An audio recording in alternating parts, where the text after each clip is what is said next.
एक सवाल नई पीढ़ी के मन में खास तौर पर आता है, क्योंकि प्रभु श्री राम का मंदिर बन रहा है, धार्मिक विषय है, लोग खुश हैं, एक बहुत बड़ा वर्ग है। लेकिन भारत की खूबसूरती है कि भारत में हर प्रकार के लोग हैं, सवाल उठाने वाले भी हैं, आस्तिक भी हैं, नास्तिक भी हैं, वो हैं जिन्हें मतलब भी नहीं है।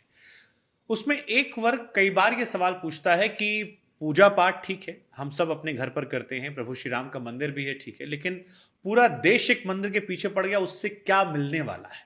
ये सवाल उठ रहा था कि राम मंदिर से क्या मिलेगा?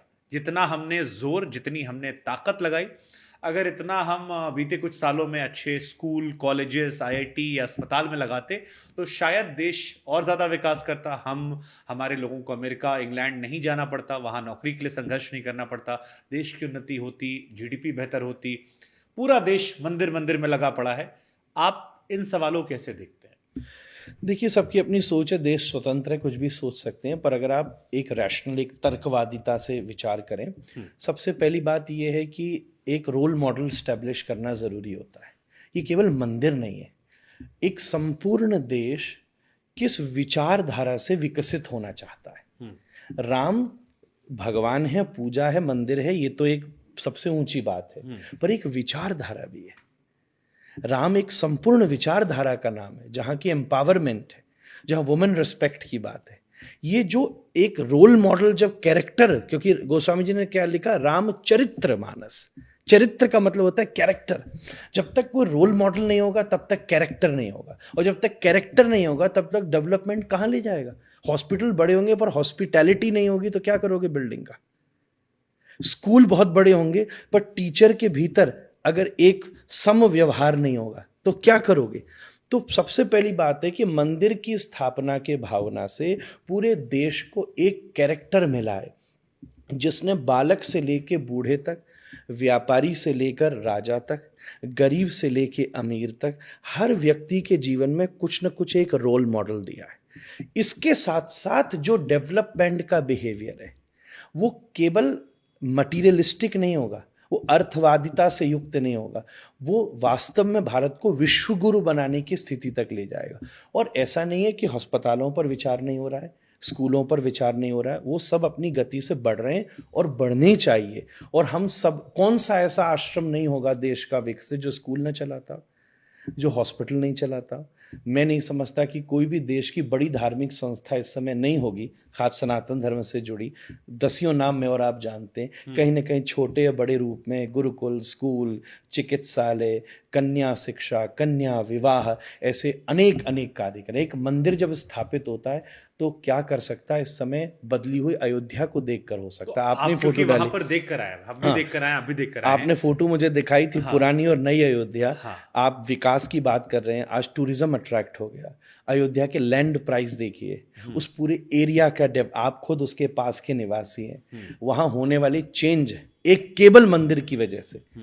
इतना बड़ा इंटरनेशनल एयरपोर्ट आ गया, टूरिज्म स्टैब्लिश हो गया, एजुकेशन सेंटर भी वहाँ धीरे धीरे ऑलरेडी योजना में है कि बनना आवश्यक है।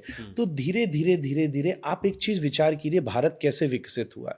भारत के हर बड़े शहर के मूल में मंदिर है, हर बड़े शहर के मूल में एक जगन्नाथ पूरी उड़ीसा को चलाते हैं।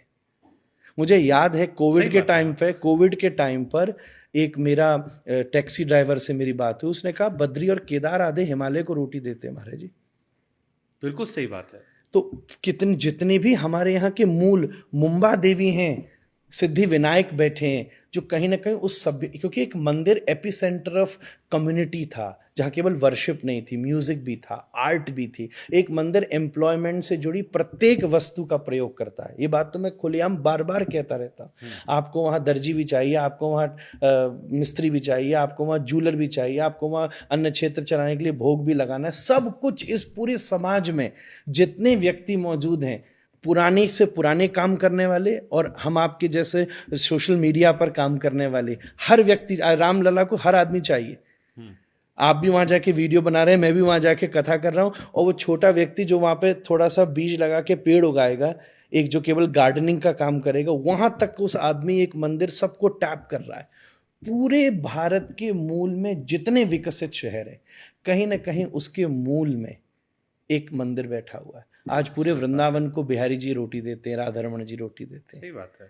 अगर आज वहां आप अभी घोषणा कर दीजिए कल से बिहारी जी राधा रमण के मंदिर बंद हो जाएंगे, तो मैं समझूंगा वृंदावन में जो डेवलपमेंट है समाप्त हो जाएगा। हाँ, कोई क्यों जाएगा वहां पर? क्यों जाएगा? सही बात है। क्यों जाएगा? और एजुकेशन को लेके जरूर काम होना चाहिए। राम जी के विषय में जानना भी एजुकेशन ही है, वो पार्ट ऑफ एजुकेशन है, पार्ट ऑफ गुड कैरेक्टर है। किस प्रकार से एक राज्य को राम जीतते हैं जहां आतताई रावण बैठता है, पर उसके बाद भी उसको रूल नहीं करते। टेक्निकली वो सीट पर बैठ सकते थे, पर उन्होंने विभीषण को पहले बिठा दिया, इधर सुग्रीव को पहले बिठा दिया।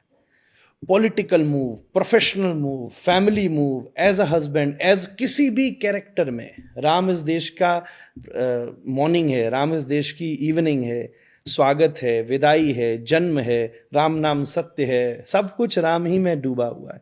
पूरे देश के कैरेक्टर को, मैं तो कितनी बार मिश्रवरे वहाँ और यहाँ आपसे रिपीट करके बात बोलूँगा कि भारत को 2 अक्षर में लिखना हो तो राम लिख दीजिए, राम को 3 अक्षरों में लिखना हो तो भारत लिख दीजिए।